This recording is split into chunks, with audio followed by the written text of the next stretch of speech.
ada satu komentar yang luar biasa nyeleneh menurut saya, ya, dari ini namanya Dian Dian Hafna. Dia bilang gini, Tuhan tidak ada yang bisa melihat, apalagi menyerupai manusia.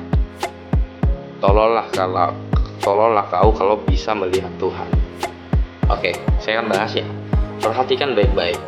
Sebenarnya ini bukan argumen, ini emosi. Dan biasanya orang yang pakai hinaan itu karena dia kehabisan logika, ya. Sekarang kita bahas dengan tenang, ya. Kita bahas dengan tenang.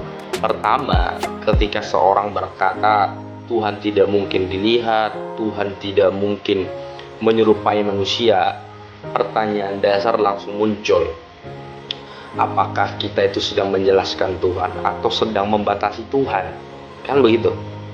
Nah, kalau Tuhan benar-benar maha kuasa, maka seharusnya dia bebas menyatakan diri dengan cara apapun yang dia kehendaki. Kita boleh percaya dia tidak melakukan itu, ya. Anda yang komen ini boleh percaya dia tidak melakukan itu, tapi Anda tidak bisa berkata dia tidak mampu melakukannya. Nah, karena begitu Anda bilang Tuhan tidak bisa, maka Anda sedang membuat Tuhan tunduk pada batasan buatan Anda sendiri. Sampai di sini paham? Ya. Yang kedua, argumen model begini hanya menunjukkan bahwa Anda tidak memahami ajaran yang Anda kritik. Dalam teologi yang dibahas bukanlah manusia bisa melihat Tuhan dengan kekuatannya, tapi apakah Tuhan bebas menyingkapkan diri atau tidak. Ya, ini pembahasan tingkat dasar ya. Ya, ini sangat-sangat dasar untuk memahaminya, tapi sering dilewati karena lebih memilih mencemooh daripada berpikir, ya.